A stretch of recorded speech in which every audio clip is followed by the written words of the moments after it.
This Liberty Sports Update is brought to you by Beacon Credit Union. Ashton, I'll ask the first question. How unique has this been over, well, I guess since you guys had your championship game canceled, you've had to essentially live in a bubble, practices are different, and honestly, the start time of the season got pushed back 2 weeks. What's it been like getting prepared for, what could be a very uncertain season?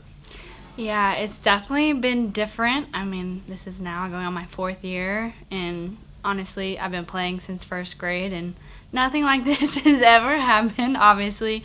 And I think it's just like, I mean, in the summer, we had to stop for a couple weeks because COVID, some girls got it. And so that kind of set us back. Like, I think it was like our first official practice with the coaches. We had one because like before that it was all player led and we were just kind of like coming in maybe like 30 minutes just all together just to kind of be together. And we had our first like practice with the coaches and the next day we were shut down and we were like, oh. So it was hard, I think, at first, like getting into the rhythm, playing with the new girls. And then since then, I think this past week has been the first week we've had everybody on the roster be in practice, just whether it was injuries, some girls quarantining. And so there's just been this uncertainty the whole time. And even now is like some other conferences, they're getting pushed back even further. And I think, so it's just, I think there's anxiousness that comes along with this for sure. Ashton, obviously, you guys will, you young ladies get an opportunity to play in the Liberty Arena, the new facility. Just your thoughts and feelings about getting that opportunity and comparing it to the Vine Center. Yeah, it's a beautiful arena. I think when we first stepped in there, we all were just like, "Wow, this is better than we could have imagined." And think I'm most excited for the closeness of it. Whereas like in Vines, it's more of like you're down playing and the fans are up. Whereas this is more like a true like basketball type environment where the fans are right there, and I think that'll help us. Well, with what limited fans will get, just to have them right there.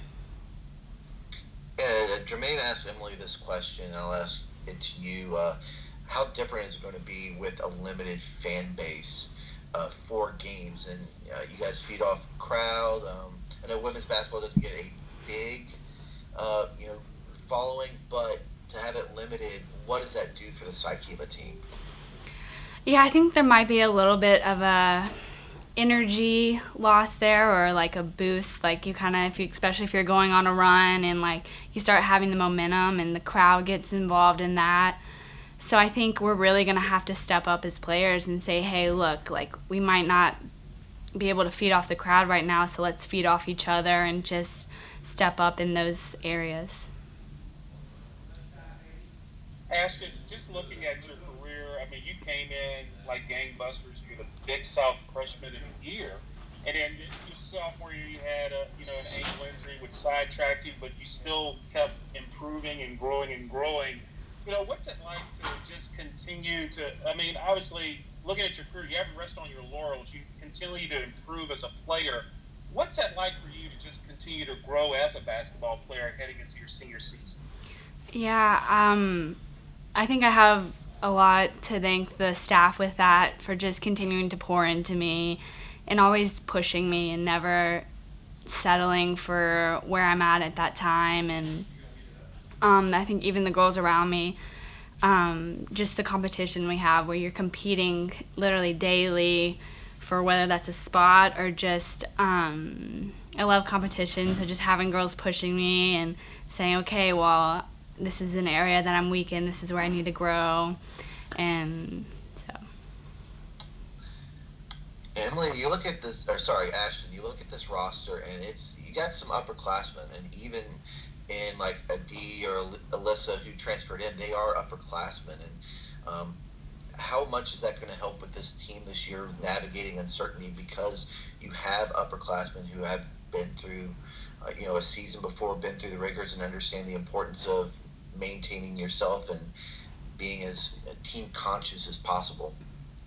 Yeah, I think that's going to be huge for us. I think this is kind of, well, one of the first years that we've had this much depth in the older girls, or even as much depth anywhere. But I think that experience and going into this is going to be huge and give us even an edge over a lot of the teams who have new transfers or young players coming in, and just having that, okay, hey, we might be under a lot of pressure, but we've been here before. It's okay. Just like be able to keep our calm about us. I think that'll be huge for us. Ashton, I asked Emily this question. As a college student and an athlete, obviously COVID has been tough on everyone in the sense of maybe not being sort of isolated. Again, we interviewed Coach Just Fuente at Virginia Tech. He said this is a tough time for young people, particularly student athletes. The college experience is a whole lot different. How have you guys adjusted to that, and how much of a strain and stress has it been on you players? Because I'm sure this is not what you kind of signed up for. Yeah, honestly, for me, it's just a different.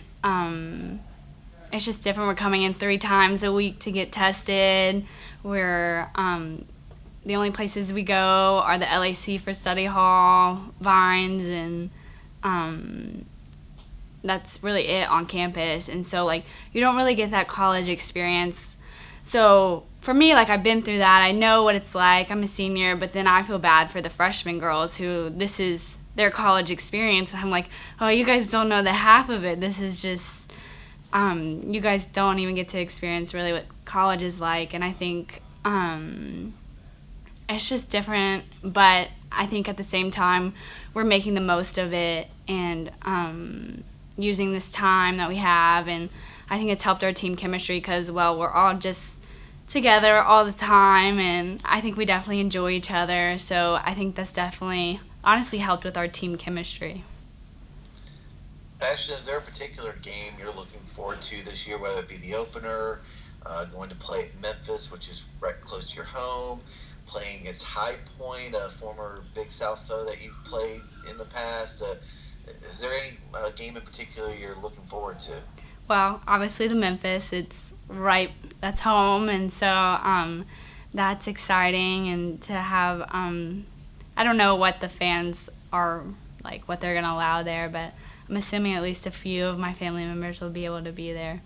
But honestly, I've really been looking forward to Virginia Tech, because from last year when we went there, and it was a very close game the whole time, and I remember I was so sad after that game, and so once I found out we were playing them again, I've kind of circled that one in my head for sure.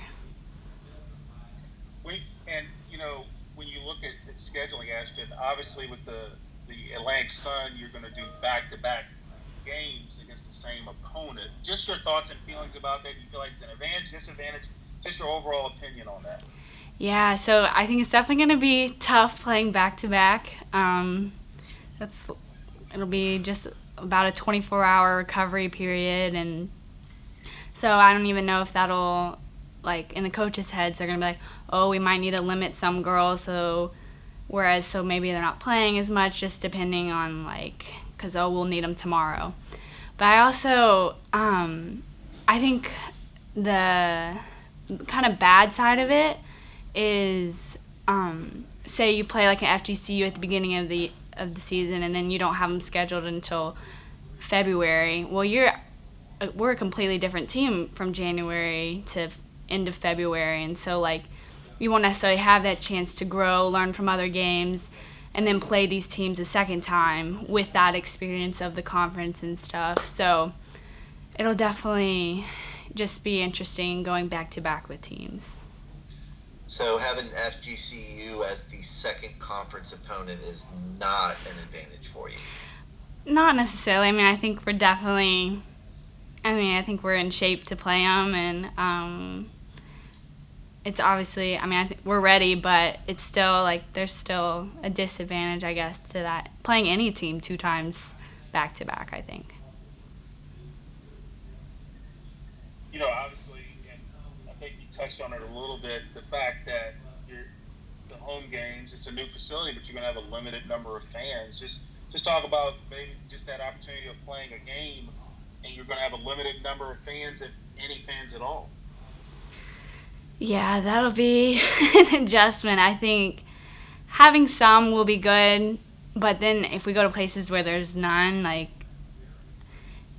it's just, I've never played a game without having fans, so I don't know whether that's they play more music, put fat heads in the stands, or what, which will still kind of be weird because it's just lifeless, but I think there'll be a little bit of just, not disappointment, but just like a weird, it just won't feel, I think, necessarily right. But Ashtyn, you're 2 years in the ASUN. You guys have been chasing FGCU. How close are you guys to reaching them? And do you feel like this could be the year you guys get over the hump and finally beat them and go to the NCAA tournament? Out of any of the years I've been here, I think this is the year. We have a lot of talent, and this is, if there was any time, I think this is it. When you, question I got for you too is, what are some of the things you like doing away from basketball? And is there something that people don't know about you that they would be surprised to know about you? Okay. I love, like, anything outdoors, like hiking, camping, kayaking, stuff like that, reading books. Something people don't know about me, I love the Marvel movies. I've seen every single one, at least probably more than once. And then, like, when I was little, my dad had all the comic books, and I would go in the attic and read those. So I'm a big Marvel girl. Who's your favorite Marvel character? Do you have one, or? Probably Spider-Man. Probably. Or Iron Man. Those are my two favorites. What's been your favorite movie out of the MCU? Thor Ragnarok. That was my favorite. It's a little different, but I really like that one. So you obviously don't have any love for DC comics. I mean, because obviously it's kind of like there's a big distinction between Marvel and DC. It seems like Marvel is more hardcore, whereas DC is kind of fluffy, not as intense. Is that kind of a fair assumption? Maybe depending on which one. I think, like, the Batman, those are pretty hardcore. I enjoy watching those. I'm not just all Marvel. So. But I don't even think I've seen all the DC comic ones. So I wouldn't really know, I guess. Do you have a big stock of Marvel comic books? Do you have a bunch of those? Yes, my dad used to. I don't know if he sold some of them, but I haven't been home in a while, so I don't know. Yeah. You gonna see Wonder Woman when it comes out? Yeah, well, I might wait, but I'll at least see it eventually. Oh, another quick question. Okay, who on the DC side, I think you mentioned Batman, but who else on the DC side of things would be great in Marvel?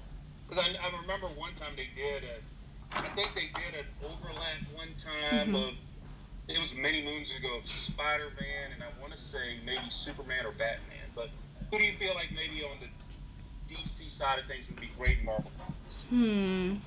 Like if you could do a trade. If I could do a trade, I'm big. Marvel has my heart, so I wouldn't want to trade any of them. But, oh gosh, I would probably say Batman because he would be my favorite. I've seen all of those.